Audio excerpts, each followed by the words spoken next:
Hey beauties, it's Ker-leen. Thank you for tuning back into my channel. In today's video, I wanted to share some of my favorite fragrance combos of the moment. I was just kind of playing around with some of these combos and they unexpectedly blew me away. So if you're interested in hearing about these fragrances and how I combine them and why I combine them, then please stay tuned.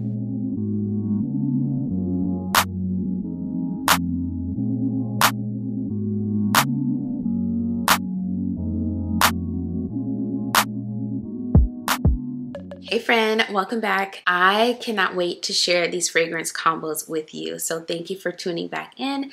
But for those of you who just found my channel, on this channel I make videos on lifestyle, luxury, I do review videos, and I also sprinkle in my motherhood journey in my vlogs. So if those things sound like they resonate with you, I think you will love it here. So go ahead and hit that subscribe button and join the family. And also don't forget to turn on that notification bell so you know exactly when my videos drop. All right, let's get into it. Okay, so for one of the first combos, I picked these fragrances up around the same time. So they kind of have the same vibe to me. Very fresh, effervescent, sweet. And when I combine them, the combination is out of this world and it lasts so long. Now, both of these fragrances last long on their own. So there's that, but I feel like putting them together, they last forever. One of the things I've also been doing is if I have on like shapewear underneath my clothes is I'll spray perfume on my shapewear because that helps the perfume just last even longer and it helps create a beautiful sillage for quite some time. So the first fragrance is Parfums de Marly's Valaya. I purchased Valaya a few months ago, right around the time when it first came out is when I purchased it. And when I smelled this, it smelled unlike anything I've ever smelled before. It smelled so beautiful, so unique, just in a class of its own. And I have been enjoying it. It is just the perfect summertime fragrance. It's bright, it's fresh, it's effervescent. It opens up citrus, but then the citrus dies down a bit and then you just get this beautiful clean scent. And a lot of people describe this as having a laundry detergent type smell. I don't find that it smells like laundry detergent to me, but it smells very fresh and clean. It smells very feminine, very soft. And it just evokes clean skin, clean clothes, crisp, fresh and effervescent. And I love this fragrance. It's so good, y'all. I think it definitely was worth what I paid for it. So Valaya is a complex fragrance. It has a lot of notes. It has aldehydes, white peach, bergamot, and mandarin orange at the top. Orange blossom, Potalia, lily of the valley, vetiver, nympheal, and mahonia at the mid, and musk, ambroxan, and akagala wood, as well as vanilla at the base. So it's a very complex fragrance. There are a lot of notes that go into this, which is why this smells absolutely unique. It's very aldehydic, very airy, very open. Then it has that citrus at the opening as well. The opening is very sweet. I feel like the peach with the citrus and the aldehydes and the opening of this is chef's kiss. So good, so good. And then you get all those other beautiful notes. It has a beautiful musk, but the musk isn't overpowering. It's just a really nice musk. So this fragrance is fresh, bright, sweet. It's even slightly, very slightly, ever so slightly creamy as well. It has a depth to it, a denseness to it. It's not dense in the traditional sense, but it's a light fragrance that has depth to it, and it's a tiny bit creamy. So this is just so beautiful. I don't know if it's because both of these fragrances are kind of like in clear white bottles. They kind of make me think of like crisp, clean, which makes me think about the color white. But when I picked up Cassiopeia, I said, you know what? I think I want to try and put these two together and see what I get. It was absolutely magical putting these two together. Cassiopeia is very fruity. It's very fresh. It's very effervescent, like bubbly almost, but it's super duper sweet and fruity. It's juicy. And so I felt like it will go perfect, and it absolutely did. This is such a fun, girly, sweet, fresh, juicy fragrance that it just marries so beautifully with Valaya. Okay, so Cassiopeia has notes of passion fruit, cassis, lemon, fern. It has carnation, tea rose, a lily of the valley, tonka bean, musk, and sandalwood. The passion fruit, honestly, to my nose, it smells like a combination of mango and peach. That's what that passion fruit smells like. And it has the cassis in it, which I believe cassis is like a leaf, a berry leaf. Let me look it up really quickly. Yeah, so cassis, cassis is definitely a leaf of the black currant. So between that and the passion fruit, it smells almost like mango and peach at the top of this. I don't really get fern from this at all. I don't get any fern or anything overly green, but I guess I could see how the green might balance this fragrance out a little bit. This has beautiful carnation and tea rose at the mid.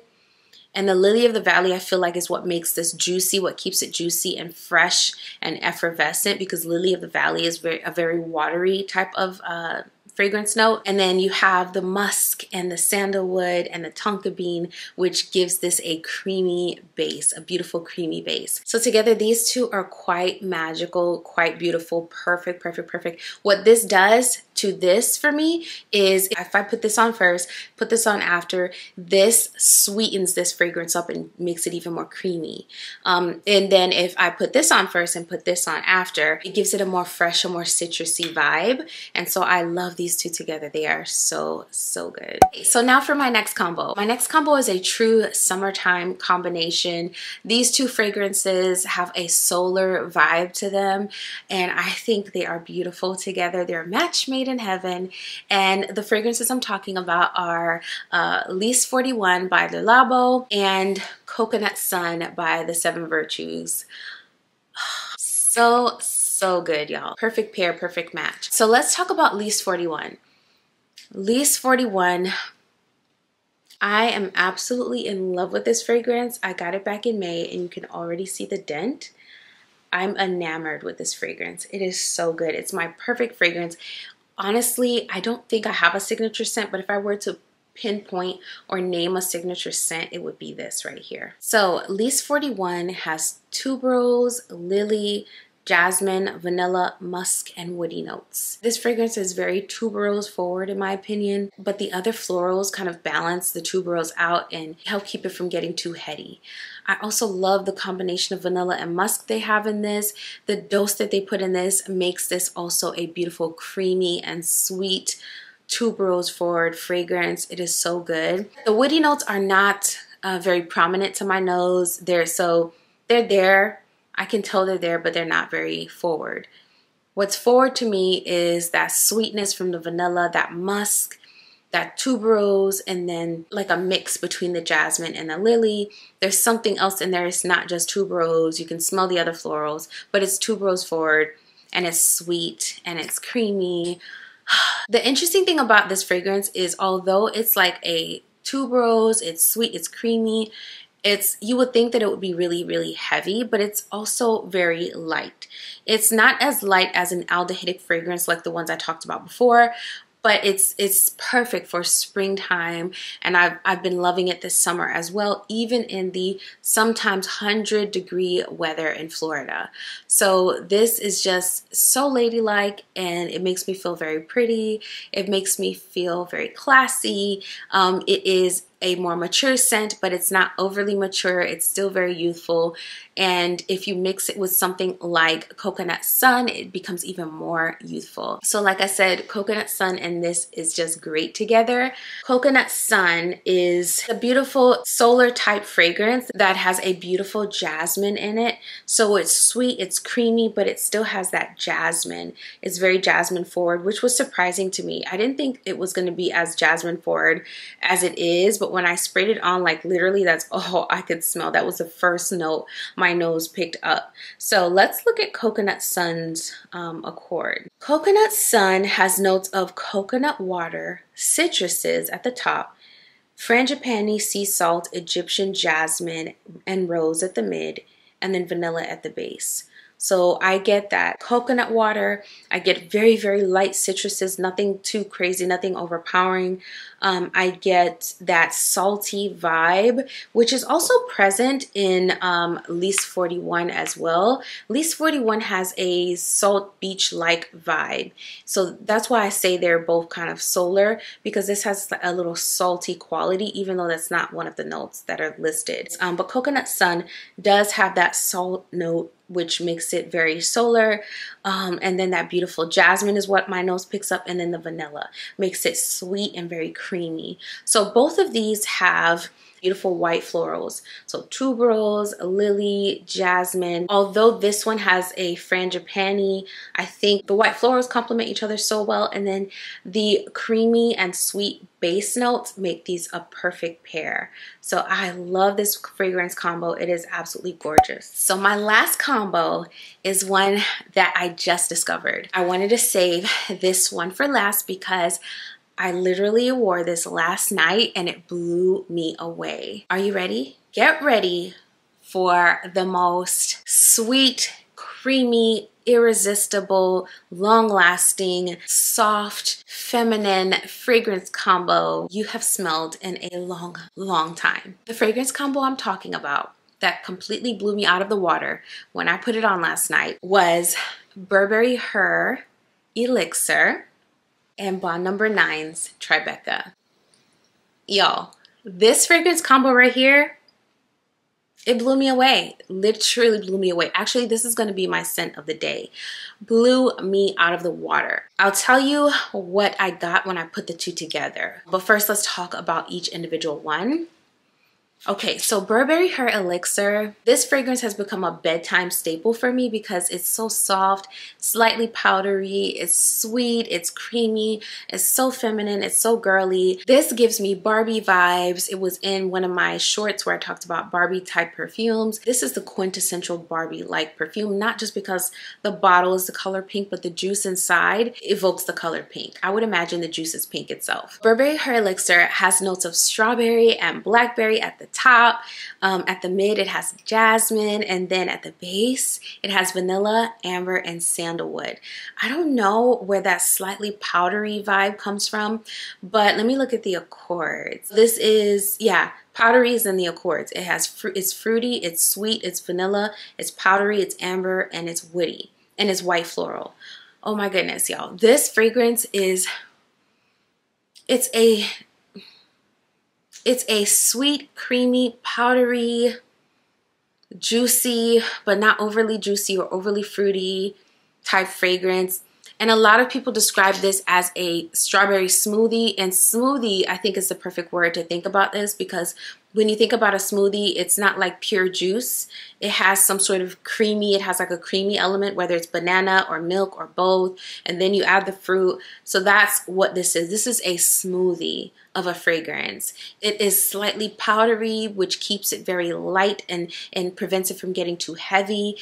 So when I put this on, I could literally douse myself in this and it will not become cloying or overwhelming, even though it's very, very sweet. And then it has that beautiful just sweetness. The fruitiness mixed with the base notes, that vanilla, that amber, is what I feel like creates that smoothie essence. So I don't know how they did it with this fragrance, but it's perfect. It's a perfect juice. It just is very soft, but it's creamy. It's fruity. It's not juicy, but it's fruity. It's just good. It's just so good. This is just a wonderful concoction. Now, Bond No. 9's Tribeca.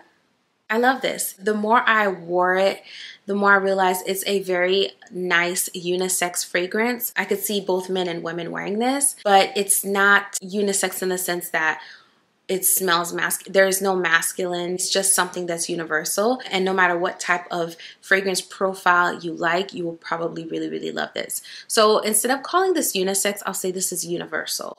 It's a beautiful universal type of scent. Tribeca has top notes of hazelnut, cacao. It has jasmine. It has cedar, ambroxan, caramel, and moss. When I smell this fragrance, I get the nuttiness, the sweetness, and then I get that moss vibe, that moss and that cedar. It's kind of like, it's a very outdoorsy type of note that I pick up. The moss and the cedar almost make it seem like there's a hint of like pine. So if you can imagine pine, but like a drop of it, like a drop of pine, just to kind of cut through the sweetness of this fragrance. On me, I don't get the cacao. I get the hazelnut, I get the caramel. The jasmine is very, very faint to my nose. I don't pick it up. My nose doesn't pick up too much of the jasmine either. This is just a smooth, silky, velvety, sweet, creamy fragrance that's cut a little bit with a very green, like a pine green element, which I think is the moss and the cedar. And then the ambroxan, I feel like maybe just gives this the musk-like quality that really helps it kind of feel like it's emanating from your skin. So this is like such a great scent for like every day. I think you can wear it in the summertime. Obviously, this is perfect for wintertime, but I also think you can get away with wearing it in the summertime only because it's sweet, but it's also very light. So they did something to this that kept it from getting too dense. So together, these fragrances are just a perfect combination because the silky, creamy, velvety sweetness of this one complements that sweet, soft powderiness of this fragrance right here. This one has an extra added bit of fruit at the top, which pairs perfectly with this one, lightens this one up a bit, and also makes this one more feminine in my opinion. So together, these are soft, sweet, creamy, very skin-like, almost emanating from your skin type of fragrances that are perfect for bedtime. They're non-offensive, they're very soft, they're very inviting. So this combo right here is absolute chef's kiss, y'all. Absolute chef's kiss. It is the most beautiful combination. I'm gonna spray it on today. I think what I'm gonna do is I'm gonna put this one on first, and then to make it smell more expensive and classy and more serious, I'm gonna spray this on after. What I did last night was I sprayed Tribeca on first, then I put this on to kind of soften it up and make it more pretty because I was going to bed. My husband loves both of these fragrances, especially this one. He really likes Burberry Her.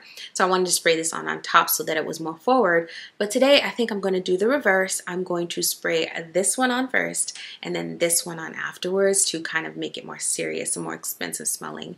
So yeah, y'all. All right, beauty. Thank you so much for spending some time with me as usual. I'm so grateful that you took time out of your day to stop by and watch this video. If you enjoyed it, don't forget to give it a thumbs up on your way out because that really helps my channel. And also, if you are new here and you like this video, I do content like this all the time, so I think you will enjoy it here. So go ahead, hit that subscribe button on your way out and also turn on those notifications so you never miss another video. Today I wanted to encourage you by reminding you that anything you can possibly think or dream of and anything that you want to pursue in your life, whether it just be peace, health, a larger bank account, a partner, a spouse, friendships, whatever it may be, it all starts with your mind. And I was reminded of that today. I was listening to a sermon, and the sermon was about the Israelites and Moses. And if you're not familiar with the Bible, you can do a quick Google search on who Moses was, who the Israelites were. But essentially, Moses was chosen by God to lead the Israelites out of slavery, out of Egypt. One of the lessons from that whole journey and that whole story was that the Israelites could never reach their promised land, so what God had for them, because their minds were still in bondage. Their minds were still in slavery. They were still living in the past and operating from a space of slavery, mental slavery. And no matter how far they had come, they could never see how far they came because they kept thinking about the past and even sometimes wanting to go back to the past. And it just showed me the power of the mind and how we need to always be working towards evolving our minds so that we can actually achieve the things that God has for us. And so today I challenge you to think about how you're thinking. They call that metacognition. When we think about how we're thinking, when we think about our perspective, how do you view the world? How do you view things? How has your past and your history, your family history, the things that happened in your family, the things that happened to you as a child, how are those things possibly coloring the way that you see the world? And what would it look like if you took on a different perspective and mindset? My current space right now is I have to protect my mindset. So anything or anyone that is not serving a positive mindset for me right now, I have had to separate myself from, so that I can pursue what God has for me. And what God has for me requires my mind to be elevated, requires me to remain positive, to remain faithful, to have big faith, and to think on good things, anything that is lovely, to be thinking on those types of things. I wanted to leave you with that today. I hope that helps you as it is helping me right now. Thank you so much for watching this video. I'll see you in the next one very soon. Bye.